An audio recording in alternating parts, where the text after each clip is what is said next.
Hoy día vamos a ver farmacocinética. ¿Ya? Vamos a ir entrando a esos puntos que son un poquito medio pesaditos, pero son necesarios para que ustedes vayan entendiendo la dinámica de los fármacos dentro del organismo. ¿Ya? La farmacocinética se refiere al camino que recorre el fármaco desde que se introduce en nuestro organismo, es decir, desde que entra en la boca o entra en la vena, hasta que es eliminado, ya sea por el riñón o por el hígado. ¿Ya? Todo ese recorrido. Y la farmacocinética se divide en absorción, distribución, metabolismo y excreción. Hoy día vamos a ver dos puntos nada más, para no cansarnos, no sea mucha información para procesar. Hoy día vamos a ver absorción y distribución del fármaco.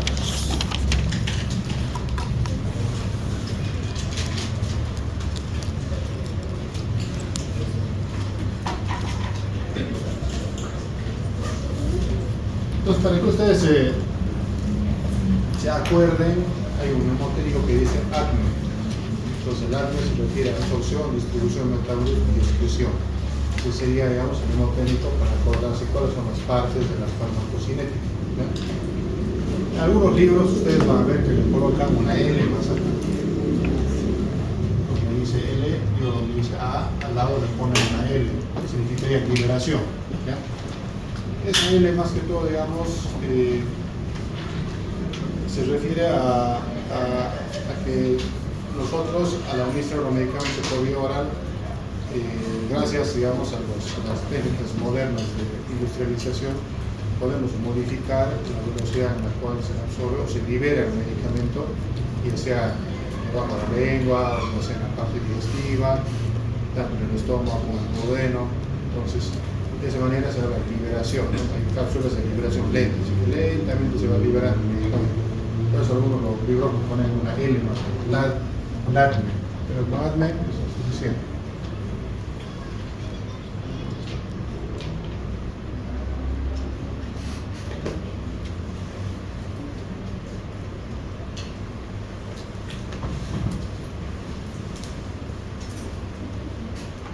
Entonces, farmacocinética, ¿qué vamos a ver en farmacocinética? Vamos a ver el movimiento. ¿Cuál es el movimiento, la evolución del medicamento a través del organismo? Y ese movimiento depende de muchos factores que vamos a ver más adelante. Depende de factores propios de la persona, depende de factores propios del medicamento, etc. Aquí, por ejemplo, en esta diapositiva, lo tiene aquí como mnemotérico del ACME, ¿ya? Liberación, absorción, distribución, metabolismo y excreción. Esas son las partes de la farmacocinética. No se olviden, farmacocinética es lo que hace el cuerpo con el fármaco, es decir, el recorrido que tiene el medicamento. ¿Ya? Farmacodinamia se refiere al efecto que genera el fármaco en el organismo. ¿Ya? Son cosas diferentes. Farmacocinética, pues como nombre dice cinética, el movimiento. Como el fármaco entra, se absorbe, se distribuye, se metaboliza y se elimina. Es un camino que sigue. Todo fármaco que entra en nuestro organismo sigue ese camino. No hay ninguno tiene una excepción acá. Todos siguen el mismo camino. Farmacodinamia se refiere al mecanismo de acción en sí del principio activo que ustedes están administrando. Como ejemplo, si yo doy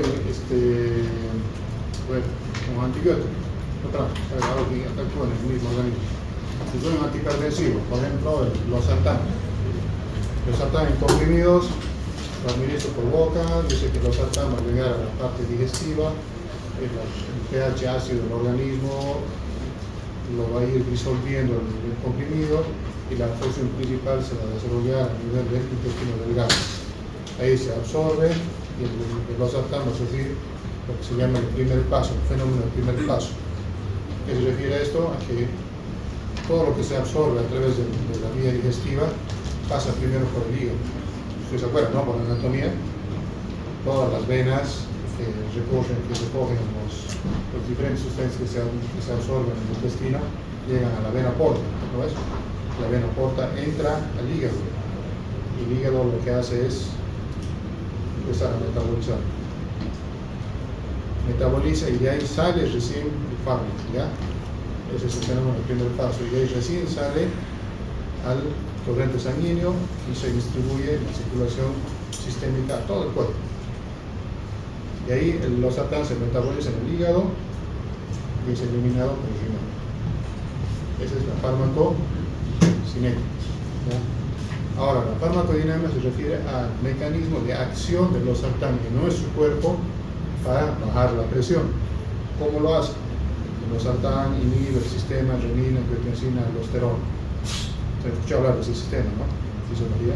Es importante para regular a largo plazo la presión arterial, a largo plazo para regular los líquidos, los niveles de sodio, agua y otros electrolitos. Es muy importante.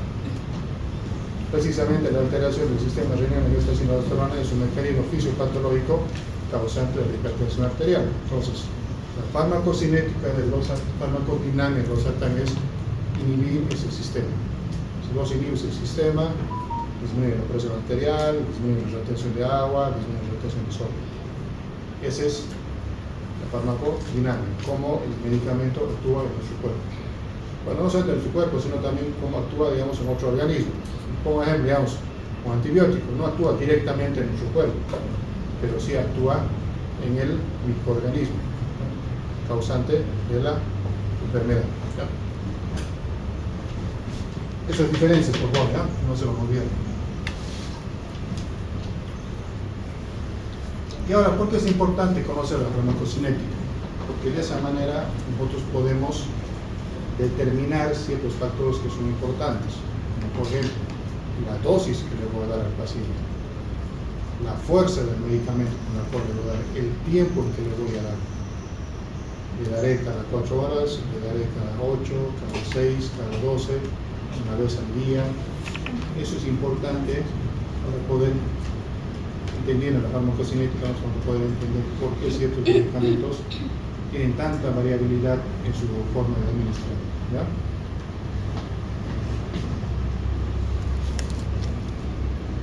Y nos vamos a ver, vamos desglosando parte por parte. La liberación, como mencioné anteriormente, no es más que la, digamos, su nombre dice, del fármaco se empieza, del comprimido se empieza a disolver, a disgregar, disolverse y empieza a liberar el medicamento. No se olviden que el comprimido contiene principio activo y contiene un excipiente o vehículo, ¿no? En este caso, en los sólidos es excipiente. Ese excipiente puede hacer variar esa absorción, sí puede hacer variar, puede enlentecer la forma en que se libera el medicamento, ¿ya? Eso, absorción. La absorción es cuando el medicamento traspasa la barrera de las células, ¿ya? Es decir, en este caso, de la luz intestinal, atraviesa la mucosa intestinal, entra en el intersticio, capilares, y ya llega a la vena porta, hígado, luego pasa al sistema circulatorio sistémico y se distribuye. Distribución. Una vez que el fármaco llega al torrente sanguíneo, a la circulación sistémica, ya se habla de que ese medicamento empieza a distribuirse en todo el organismo. No hay un sector en nuestro organismo que no se distribuye un fármaco. En algunos llegará más rápido, en otros llegará más lento, todo depende de las características de cada segmento de nuestro cuerpo. Como un ejemplo, digamos, para lograr concentraciones óptimas de medicamentos, por ejemplo, en los cartílagos, se tarda más tiempo. ¿Por qué? Porque los cartílagos no tienen tanta irrigación sanguínea como, por ejemplo, el músculo. Si vos cortas el cartílago, sangrará 2-3 gotas, pero si vos cortas el músculo, es a chorro. Bueno, no a chorro, ¿no? Es un sangrado, napa importante. Esa es la diferencia. Entonces, a mayor circulación, mayor distribución del medicamento. Hay ciertos compartimentos también, como decir bien en el tema de la distribución, que se resisten a recibir medicamentos, como por ejemplo la barrera hematoencefálica, ¿ya? Esta barrera hematoencefálica es súper importante porque protege nuestro sistema nervioso central. es súper exquisita la barrera hematoencefálica, no deja pasar fácilmente fármacos o sustancias tóxicas. Entonces, para vencer esta barrera, los medicamentos tienen que tener ciertas características. ¿Ya? El metabolismo. El metabolismo se refiere a la transformación que va a sufrir el fármaco, el principio activo que ustedes van a administrar al paciente. Ese metabolismo puede ser para inhibir al fármaco, como también puede ser para activarlo. Hay muchos medicamentos que se administran como pre-fármacos o pre-drogas, yo lo administro, digamos, como una droga X. Como ejemplo así, digamos, un ejemplo no real, pero verdad.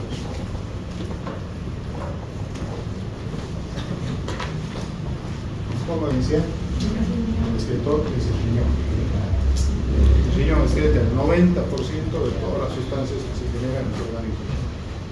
De todos los fármacos que ustedes van a usar, el 90% se elimina por ahí. El otro pequeño porcentaje se elimina por bilis, otro será por vía inhalatoria, etc. Pero el riñón es el principal órgano de la excreción. Por eso es importante, cada vez que uno vaya a administrar un medicamento, siempre tener en cuenta el estado de la función renal del paciente. Porque no es lo mismo administrar un medicamento en una persona que tiene un riñón funcionando al 100% que administrar un medicamento en una persona que tiene un riñón funcionando al 50, 40, 30%, o si está en diálisis todavía. Ahí varía. Porque a un paciente que vos tiene la función renal en óptimas condiciones, vos le puedes dar dosis habituales, incluso puedes darle dosis máximas para tratar una enfermedad. Pero ¿qué pasa cuando el riñón no funciona bien? El riñón no filtra.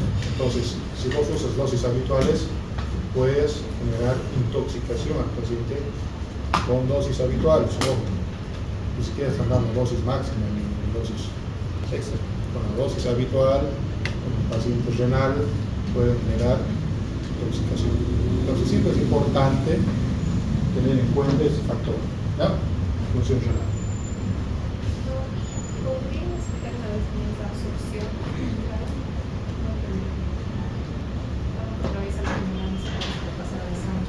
Sí. O sea, la absorción se refiere al que el medicamento va a atravesar diferentes barreras para poder llegar al torrente sanguíneo, ¿ya? Al compartimento central, en este caso, debería ser el torrente sanguíneo. Ese es el compartimento central. Y de ahí es que se va a distribuir. Eso se refiere a absorción. ¿Ya? Hay algunas vías, por ejemplo, de administración de los medicamentos que obvian, por ejemplo, el fenómeno del primer paso. Por ejemplo, si yo administro por vía endovenosa, obvio ese mecanismo, ¿no?, de administrar por boca, que se libera en el estómago, que se absorbe, etc. Que pase primero por el hígado, se obvia todo eso. Si yo administro por vena, es directo. Coloco directamente el medicamento en el compartimento vascular para que se distribuya rápidamente. Por eso, digamos, saber entender la situación del paciente nos permite también entender o determinar cuál es la mejor vía de administrar un medicamento para el paciente. Si tienes un paciente choqueado, no lo vas a dar por boca, ¿no? Hasta que ni siquiera se va a absorber el medicamento por boca. Está choqueado, no. Tampoco vas a usar la vía intramuscular. Tienes que usar la vía endovenosa. Si es un paciente en consultorio, está estable, digamos, es un tratamiento de rutina, no de rutina, sino de mantenimiento que tiene el paciente, no vas a usar la vía endovenosa. No vas a mandar al paciente a fichar todos los días, no es factible, ¿no es?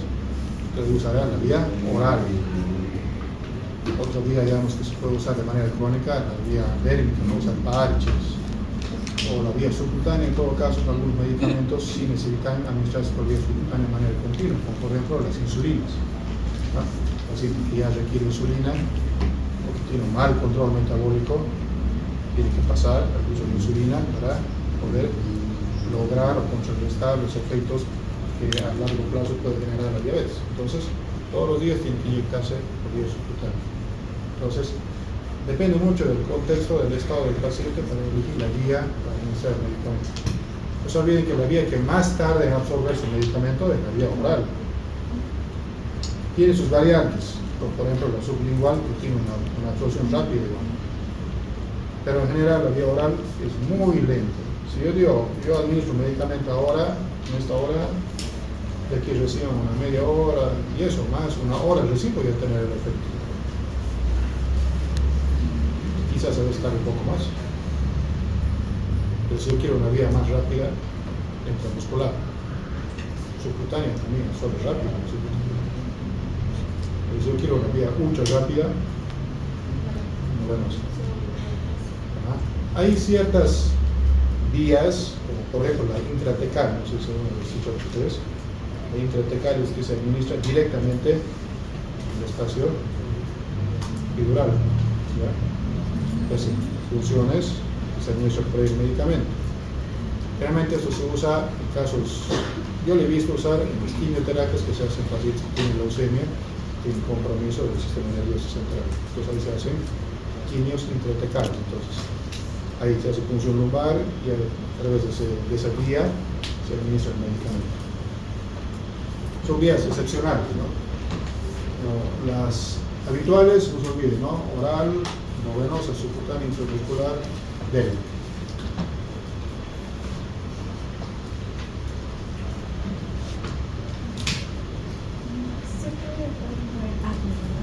Sí, sí. Entonces esto es más para la vía oral, ¿no? Y esto se cumple muy bien. Bueno, ese es un resumen de lo que ya se mencionaba. Ahora, ¿qué nos permite conocer la farmacocinética, perdón?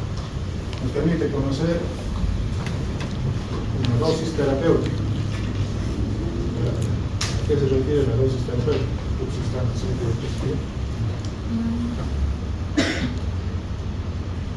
La dosis terapéutica es la cantidad del fármaco que se necesita para iniciar el efecto de un busca. Digamos, si yo quiero calmar un dolor de cabeza, administro 100 miligramos de paracetamol y no genera el efecto bioquímico. Entonces subo a 200, no pasa nada. Subo a 300, no pasa nada. Subo a 400, porque quiera ver algo, pero la mayor cantidad de población por le da 400 miligramos no tiene el efecto deseado. 500 miligramos, sí. La mayoría de la población a la cual administra 500 miligramos de paracetamol sí ha tenido el efecto deseado de controlar el dolor de cabeza. Entonces, esa es la dosis terapéutica. 500 miligramos de paracetamol. A eso se refiere, ¿ya? La dosis necesaria para generar el efecto que uno busca. Concentración máxima. ¿A qué se refiere eso? Concentración máxima se refiere al máximo del medicamento que vos puedes administrar antes que empiecen a aparecer signos de intoxicación o efectos adversos. ¿Qué les digo con el paracetamol? 500 miligramos, controla bien el dolor de cabeza. Le subo 1 gramo, controla bien la cabeza. Le subo a 2 gramos, todo bien, no pasa nada, excelente. Llego a 3 gramos, todo bien, no pasa nada. Llega a 4 gramos y empieza el problema con el paracetamol. Náuseas, vómitos, dolor abdominal y muy probable que desarrolle hepatopatía secundaria al paracetamol. Se genera una hepatitis secundaria al paracetamol y esas hepatitis pueden ser muy fulminantes, desde la insuficiencia hepática y muerte. Entonces, el paracetamol es un medicamento muy noble, excelente para controlar la fiebre, excelente para tratar los dolores leves, pero si uno usa y abusa el paracetamol, más de 4 gramos en 24 horas, la probabilidad de desarrollo de enfermedad hepática es alta. Entonces, a eso se refiere concentración máxima, ¿ya? La máxima dosis lo puedo usar antes que empiecen a aparecer los efectos adversos. Y entre estos entre la concentración máxima y la dosis terapéutica hay un espacio, ¿ustedes se dan cuenta?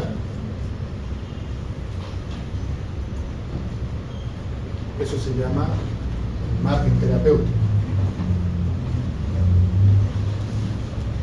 Ese es entre la dosis terapéutica y la dosis máxima que yo puedo usar en la ventana, se llama el margen terapéutico.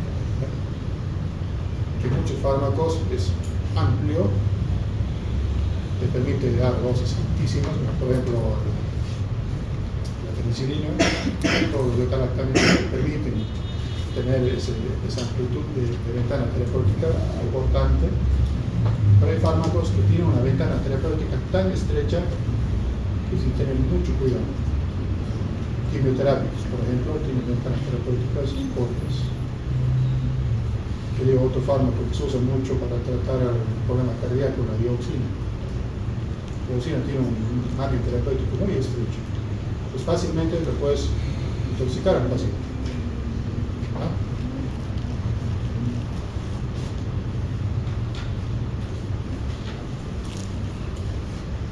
Bueno, lo que les comentaba, ¿no? El margen terapéutico es entre la dosis terapéutica y la dosis máxima, hasta que empiezan los efectos tóxicos, y ese margen va a variar, digamos, de acuerdo al fármaco, ¿no? De acuerdo al fármaco, a su poder residual, etc. Obviamente este margen terapéutico también puede variar mucho según el estado del paciente. Pongo un ejemplo. Algo que pasa muy común es cuando uno hace la terapia antituberculosa en los pacientes, ¿ya? Pasa que la tuberculosis genera caquexia en los pacientes. Caquexia, es decir, nutrición, emaciación, ¿no? Entonces los pacientes tienen tendencia a tener menor cantidad de albúmina en el organismo. ¿Ya? La albúmina es importante, como ver más adelante, en la distribución de fármacos, y al tener menos albúmina hace que los fármacos que nosotros usamos para tratar la tuberculosis sean más tóxicos. Eso te genera el margen terapéutico menor.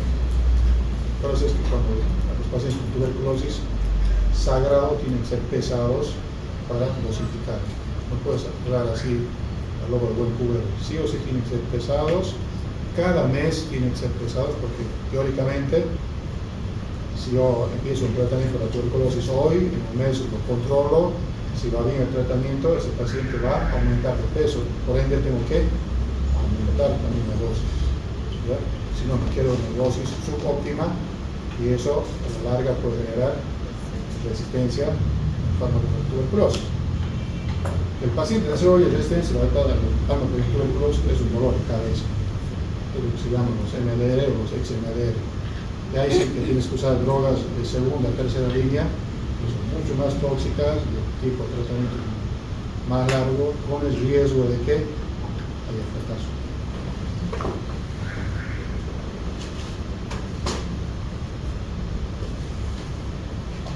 Dato lo que se mencionaba hace un momento,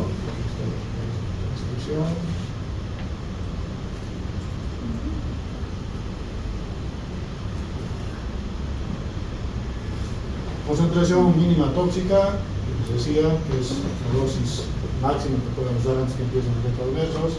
La concentración mínima eficaz, es decir, la dosis terapéutica, la mínima terapéutica, y el intervalo que entre esos dos es el intervalo terapéutico o el margen terapéutico, ¿ya? Claro. Concentración máxima se refiere a la concentración que alcanza el fármaco con una sola dosis, concentración máxima que alcanza, ¿no? Eso depende del tiempo, en relación al tiempo. El periodo de latencia se refiere al tiempo que transcurre desde la administración del fármaco hasta que alcanza su concentración mínima terapéutica, ¿no?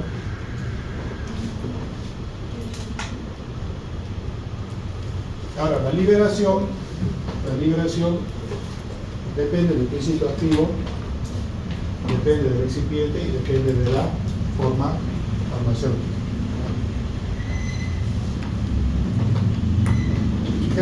recipiente es la sustancia que mencioné anteriormente, ¿no? La sustancia inactiva, que es donde nosotros colocamos el principio activo. Y eso puede hacer variar la forma en cual se libera el medicamento. Normalmente yo tomo, digamos, una cápsula sublingual, un comprimido sublingual, yo sé que ese medicamento se absorbe rápido, porque el excipiente que usamos va a permitir que ese medicamento, ese comprimido se disuelva rápidamente y se libere. ¿Ya?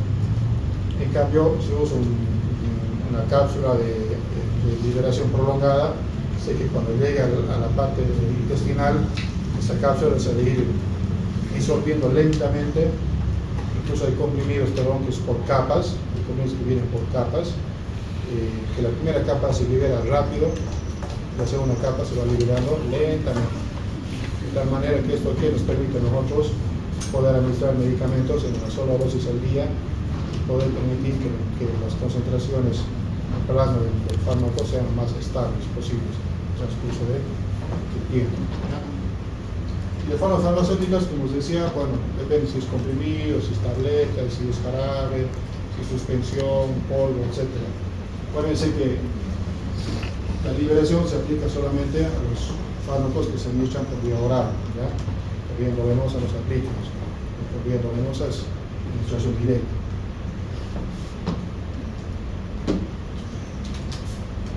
¿Qué pasa? Suben los medicamentos, hay desintegración, disgregación, disolución, etc. Son más sinónimos que otra cosa, mucho en la literatura. Absorción. Esto es una parte importante porque aquí hay muchos factores que hay que tomar en cuenta en el tema de la absorción. ¿Ya? Factores que son propios del paciente, propios del medicamento. Vamos viendo, esto es un proceso por el cual el fármaco penetra la circulación sanguínea desde su lugar de administración, en realidad su lugar de absorción. ¿No? El término de absorción denota la rapidez con que el fármaco sale del sitio de administración y el grado con el que lo hace. Entonces, ¿de qué cosas nos pueden a nosotros hacer variar la absorción? El vía de administración. Primero, nos va a hacer variar, ¿ya? Vía oral, como decía, es la que más tarda en que un fármaco se absorba. Luego seguiría la vía subcutánea, intramuscular, la vía transdérmica o dérmica, que serían los siguientes más rápidos. Por la vía endovenosa no hay absorción, acuérdense de eso, no se olviden, porque en la vía endovenosa vos administras directamente el fármaco en el compartimento para que se distribuya. ¿Ya? Las propiedades físico-químicas del medicamento, eso es importante. ¿En qué sentido? Liposolubilidad. Ahora, de farmacología, de fisiología, hablan tanto de la liposolubilidad para la función, para que pasen ciertas sustancias a través de las membranas. Si un medicamento es bien liposoluble, se absorbe a la velocidad rápida, pero si el medicamento es lipófilo, se absorbe muy lentamente. ¿Ya? Solubilidad, también, la facilidad con que el medicamento se puede disolver en el medio líquido. Si lo hace de manera lenta, su absorción también va a ser lenta. Si lo hace de manera rápida, se absorbe de manera rápida. Grado de ionización, esto también es importante. Si el fármaco o la molécula tiene más carga positiva o tiene más carga negativa. Acuérdense que la membrana celular, ¿qué carga tiene externa? Externa. La parte superficial, ¿qué carga tiene? La membrana. Positivo, ¿no? Internamente es negativo. Entonces, por lógica, una molécula con carga negativa o carga positiva se va a unir más rápido. Pero si es una molécula con carga positiva se repele, se rechaza, entonces la absorción va a ser más lenta, va a tener que usar otros mecanismos. El tamaño de la partícula también es importante. Entre más pequeña la partícula, mejor. Mucho más grande, complicada la cosa. El pH va a lo mismo. Hay ciertos fármacos que requieren un medio ácido para activarse, puedes absorber, y otros que requieren medios más básicos, más alcalinos. También otro punto importante de la absorción es los factores fisiológicos del paciente. Y ahí entra la edad.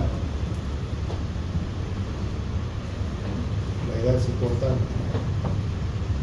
Los jóvenes absorben rápido los medicamentos. Los ancianos, como ya su organismo está cambiando, no se olvide que a partir de los 40 años todos empezamos ya un proceso de envejecimiento, hagan lo que hagan, botox, pongan botox, hagan cirugías, etc.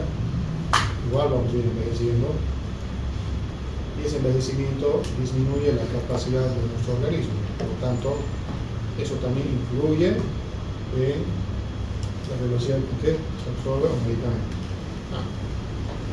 Área de absorción, también es importante, área de absorción. No es lo mismo nuestro medicamento, el paciente que tiene todo su tránsito gastrointestinal íntegro a uno que ha sido sometido a una cirugía, le han sacado, digamos, 1 metro, 2 metros de I1 por una trombosis mesentérica. No es lo mismo, varía, ¿ya? Varía.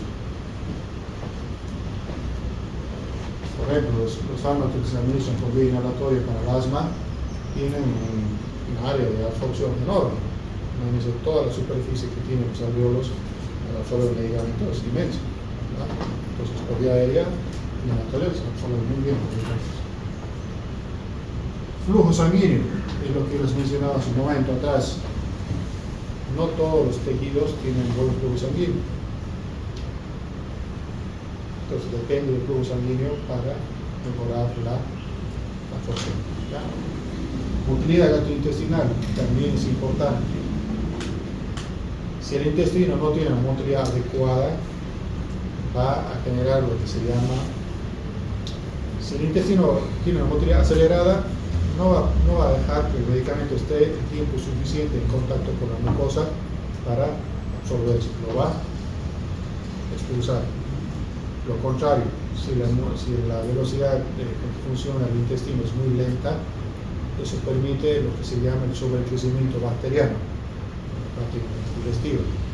Si aumentan las bacterias lo que hacen es metabolizar estas sustancias y bloquean su absorción.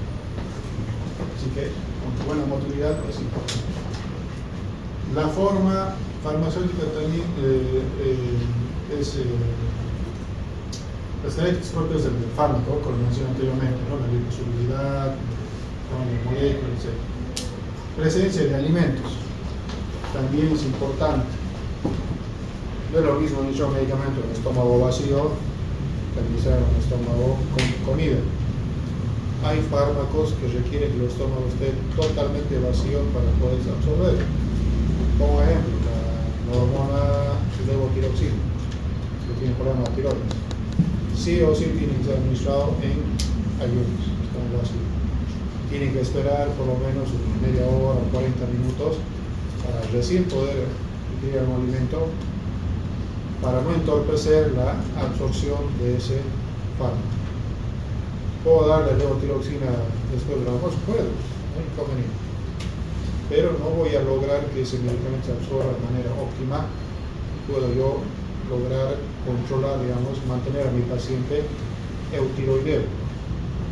Voy a tener que usar dosis mucho más altas, con mayor coste para el paciente o para el sistema de salud.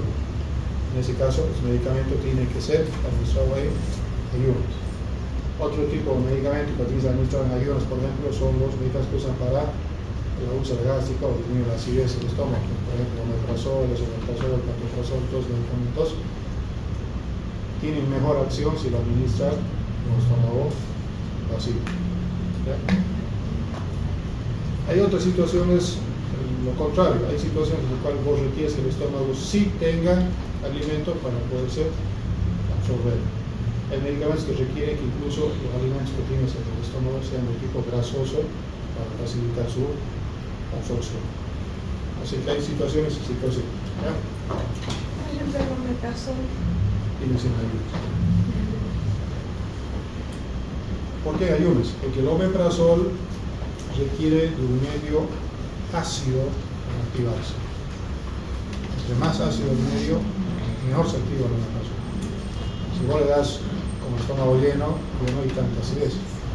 El ácido se mezcla con las comidas, pH subido, por lo tanto la activación es más lenta. Esa es la razón. El metabolismo, el primer paso que también les decía, el tema de la absorción es importante.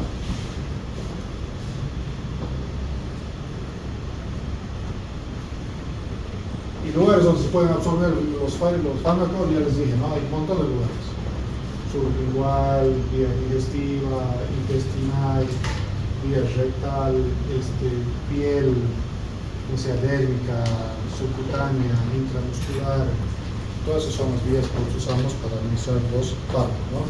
Vía rectal, vía vaginal, sublingual, vía ocular, vía óptica también, etc. Todas esas vías permiten administrar los fármacos. Y esto es importante que ustedes se graben bien el efecto del primer paso. Esto es fundamental porque gran parte del medicamento sufre un primer metabolismo acá, el primer paso que le digo. Como mencionaba, mucho depende de qué grado de, qué fuerza, con qué fuerza, digamos, recibe el medicamento al hígado.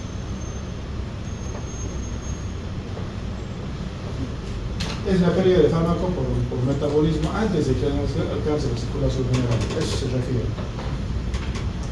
Y eso varía de acuerdo al medicamento, las características, etc. Porque hay fármacos que ni bien entran a la parte hepática y ya son metabolizados. Hay otros que tardan en ser metabolizados. Entonces ese fenómeno, el primer paso, es muy importante para poder determinar la dosis que yo le voy a dar al paciente para que yo pueda alcanzar esa concentración mínima terapéutica. Si el fármaco se metaboliza rápido en el hígado, tengo que darle más dosis, subirle las dosis. Pero si se elimina de manera lenta, tengo que darle menos dosis.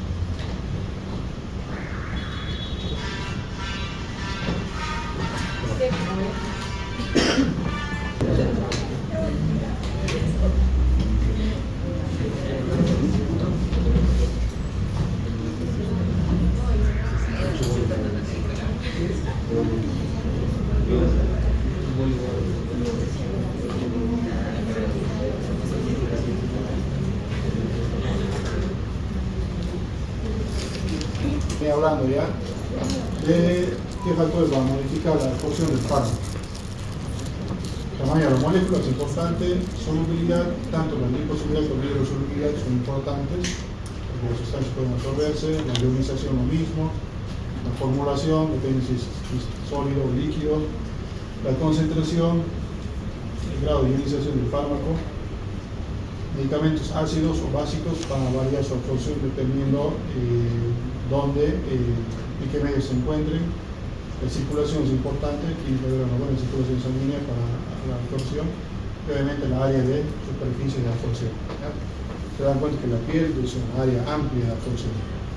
Por eso es que algunas personas se pueden intoxicar sin tocar ningún tóxico, pero por contacto con la piel pueden intoxicarse, como por ejemplo los órganos fosforados, ¿no?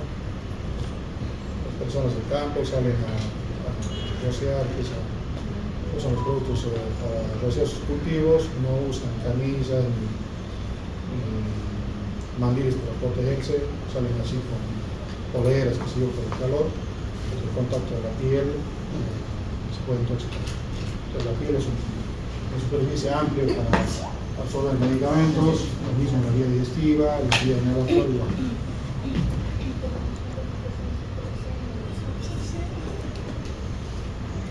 Este es un pequeño repaso de lo que ustedes ya saben de fisiología, ¿no? ¿Cuáles son los mecanismos por los cuales las sustancias atraviesan las membranas biológicas, ¿no? Ustedes ya saben, ¿no? La difusión simple. Para que el fármaco se difunda de manera simple, ¿qué requiere? ¿Qué requisito indispensable es que sea liposoluble? El oxígeno es súper liposoluble, así que pasa volando. El CO2 es mucho más liposoluble todavía, igual pasa volando. ¿Ya? Entonces, para la difusión simple depende de la liposolubilidad y de la concentración también. Mayor concentración de fármaco, mayor difusión. La filtración depende de canales. Tiene que haber canales específicos para que pueda entrar la sustancia. No requieren energía, por si acaso, estos son pasivos. No requieren energía. Ahora, el transporte especializado es el que sí requiere energía, consumo de ATP. Transporte activo, porque tenemos ahí canales, ¿no es? Que se transforman, se activan, dependiendo de la situación, para permitir pasar la sustancia. Por ejemplo, la proteína transportadora de sodio y potasio, ¿qué hace? Es una bomba. Esa enzima lo que hace es modificar esa proteína para que ingrese potasio, saque sodio. Difusión facilitada. Cuando otra sustancia se agarra de la mano de la otra, digamos, este canal es para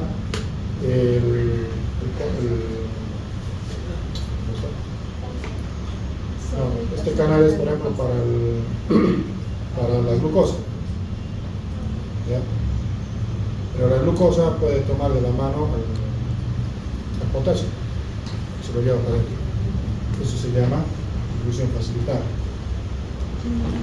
¿O no? ¿O no así? Según yo, la glucosa inhalaba del sodio, no potasio. Y eso es cotransporte. Cotransporte. Con el sodio y la glucosa.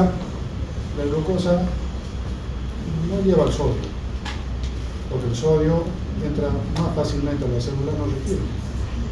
Pero el potasio sí requiere que alguien lo lleve, porque el potasio tiene que luchar contra una gradiente de concentración. En cambio, el sodio no lucha contra la gradiente de concentración. El sodio entra y lo sacan, ¿no es? Con la bomba del sodio potasio. En cambio, el potasio sí requiere que alguien se lo lleve. Y la pinocitosis, que es un mecanismo, ¿no?, por el cual la célula lo que hace es engullir a las sustancias, realmente cuando son proteínas muy grandes, las envuelve, las introduce, pinocitosis. Y obviamente también por ese mismo mecanismo de exocitosis puede liberar sustancias, ¿no?, hormonas, proteínas, etc. Esos son los mecanismos por los cuales membranas biológicas, membranas biológicas permiten absorber las diferentes sustancias. ¿Ya? Bueno, esto es lo que estaba mencionándoles.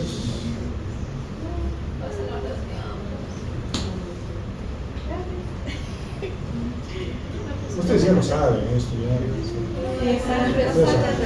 Ustedes han sufrido fisiología. Dormían, soñaban, ¿no? Tenían pesadillas.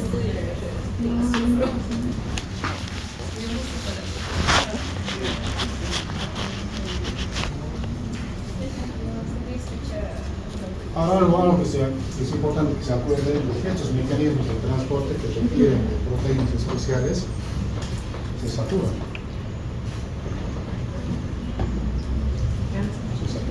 Claro, es que la célula tiene un X número de receptores o de canales de transporte digamos que tiene 100 canales, esos 100 canales se han ocupado, no puedes absorber más, ¿no? Aunque tengas una tonelada de sustancia echando, no va a entrar más hasta que se liberen recién otra vez. Por eso se daría la hiperpotasemia. Por eso se daría la hiperpotasemia. No, la hiperpotasemia es... Hay mucho potasio y no entra la célula. Claro, pero no entra por algún mecanismo. En este caso, la hiperpotasemia se da cuando hay mucho ácido, hay una acidosis en el organismo, ¿no? Pero ya sea porque has ganado ácido, o ya sea porque el riñón no puede eliminar el ácido, en ese caso generas mucha acidosis, el potasio sale de la célula. ¿Por qué? Porque las proteínas intracelulares, dentro de la célula hay una gran cantidad de proteínas. Las proteínas lo que hacen es atrapar el ácido. Al atrapar el ácido, botan el potasio. Es un mecanismo buffer. ¿Puede ser? Mecanismo de regulación del potasio, mecanismo buffer. Primer mecanismo es el bicarbonato. Actúa rápido, pero se agota rápidamente. El segundo mecanismo son las proteínas. ¿Dónde tiene mayor cantidad de proteínas? En las células. Pero la célula al recibir los ácidos, que son de carga positiva, tiene que eliminar cargas positivas también para no alterar el medio interno. Entonces, botan el potasio. Por eso es que también usas el azúcar para bajar el potasio. Tú le das insulina al paciente con azúcar, entonces la insulina hace que la glucosa entre dentro de la célula, se le lleva el potasio. De esa manera bajas el potasio.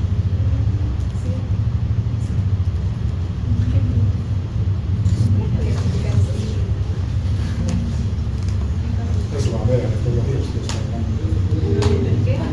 están hablando. Ya, llega ya, canchete.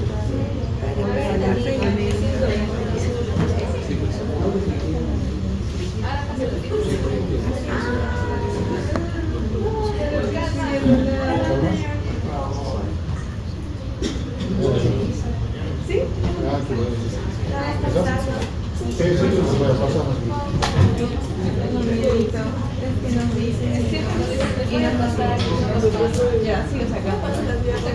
Sí, pero no se olviden que esto simplemente ayuda a la memoria, ¿no? Sí, me va a ayudar mucho. Esperen que ustedes lean, complementen con esto, porque incluso esto solamente lo usan para repasar.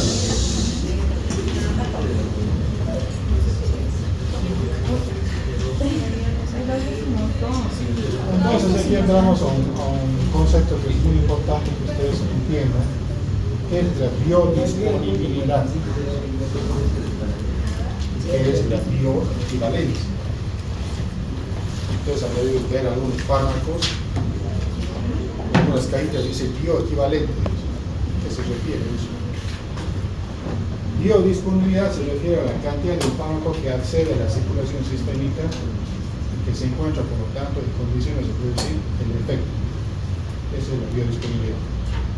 La cantidad de fármaco que llega al torrente sanguíneo y tiene la capacidad de generar un efecto. Esa es la biodisponibilidad.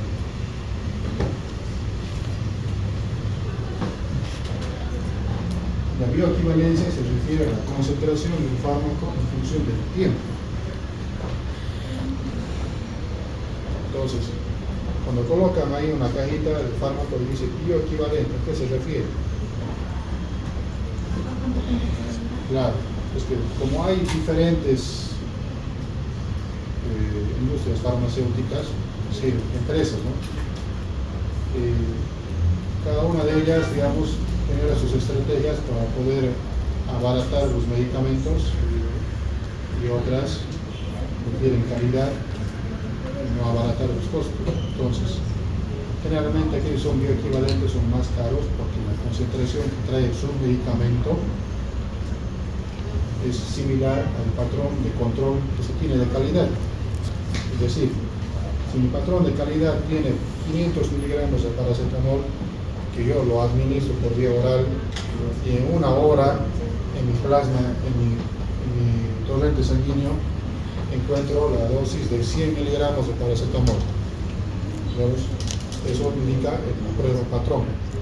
Entonces, la industria farmacéutica, los que hacen la bioequivalencia, llegan a procesar sus medicamentos con esa misma concentración de paracetamol para que en una hora haya 100 miligramos del mismo en torrente sanguíneo. Los que no son bioequivalentes, puede que ese medicamento tenga, digamos, 400 de paracetamol. Lo tomas y en una hora solamente tienes 80 o 70 miligramos. Entonces eso no es bioequivalente. En el mismo tiempo, administrando diferentes medicamentos, el mismo principio activo para diferente industria, diferente línea farmacéutica, la concentración y disponibilidad va a variar. Que no tienen la misma concentración del fármaco discontinuo. No sé si me dejo entender. Yo tengo mi comprimido de, digamos, estándar, de calibración, se puede decir, ¿ya? En el cual, si yo tomo 500 miligramos de paracetamol y en una hora yo me saco sangre y mido la concentración de plasma, supongamos que es de 100 miligramos de paracetamol en plasma. Ese es el patrón de referencia, el patrón oro. Yo agarro un medicamento de leche, digamos, que dice paracetamol 500 miligramos, teóricamente 500 miligramos. Yo lo tomo en una hora, me saco sangre y verifico cuánto tengo de biodisponibilidad de paracetamol. Solamente me sale 80. Comparado al patrón oro que tiene que ser 100, ese medicamento no es bioequivalente, porque no está teniendo la misma concentración de paracetamol para lograr ese objetivo. Ese sería bioequivalencia. En el mismo tiempo, tiene que tener la misma concentración. ¿Para qué lo dice? ¿Qué dice bioequivalente? Dice bioequivalente para garantizar de que la cantidad de fármaco que vos estás administrando vas a lograr tener una concentración plasma según los patrones estándar que determina la industria.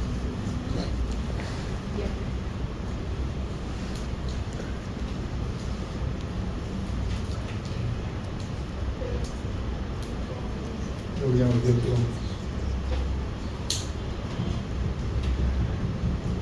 biodisponibilidad de fracción de fármaco que llega a la sangre, ¿ya?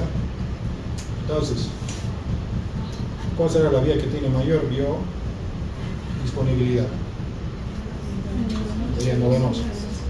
¿Por qué? Porque si vos le pones 50 miligramos de diazepam, los 50 miligramos llegan a torrente sanguíneo, no se pierde nada, salvo que hayas errado ahí a pinchar y se te fue por otro lado. Pero después, la vía no venosa, la vía es 100%. En las otras vías varían. ¿Qué es el principal mecanismo que hace variar la biodisponibilidad de un medicamento? Es el fenómeno del primer paso en el hígado. Ese es el más importante para hacerte variar la biodisponibilidad. Si el medicamento sufre mucho metabolismo en el hígado, tienes que usar más dosis para poder lograr tener una concentración terapéutica mínima en plasma. ¿La vía endovenosa evita el primer paso? Evita el primer paso. Directo. El primer paso. El primer paso en el hígado. Bueno, la biodisponibilidad expresa el grado de absorción del fármaco y depende de la vía de administración para obtener lograr una concentración, ¿ya?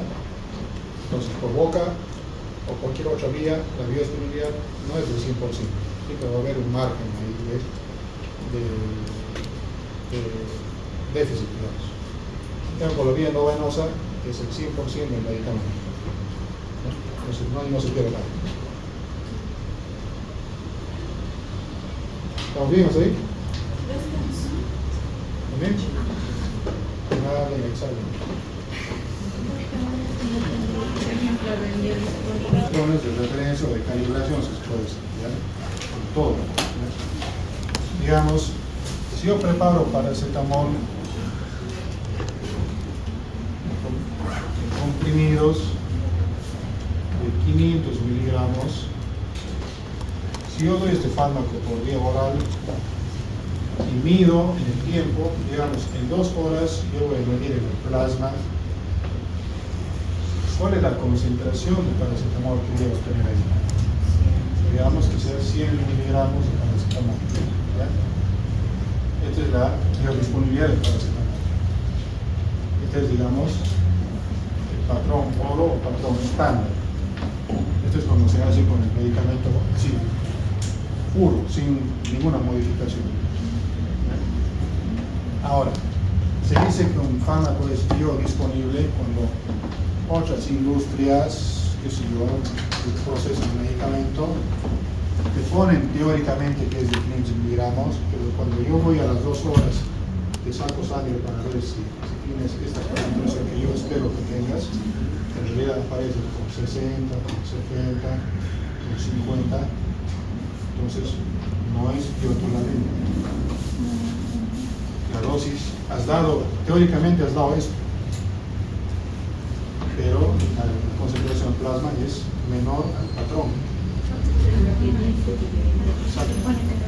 Entonces eso quiere decir que estas industrias acá no han puesto 15 miligramos de paracetamol, han puesto 300, 400. ¿Por qué hacen esto? Para bajar el precio. Entonces, cuando el medicamento dice bioequivalente, es porque están garantizando que vos estás dando esta dosis y vas a tener esta biodisponibilidad. Y eso depende más que nada de Eso depende de la industria. la industria. Pero no se podría, digamos, penalizar eso si es que podría. Teóricamente, el Ministerio de Salud hace control de calidad. Teóricamente,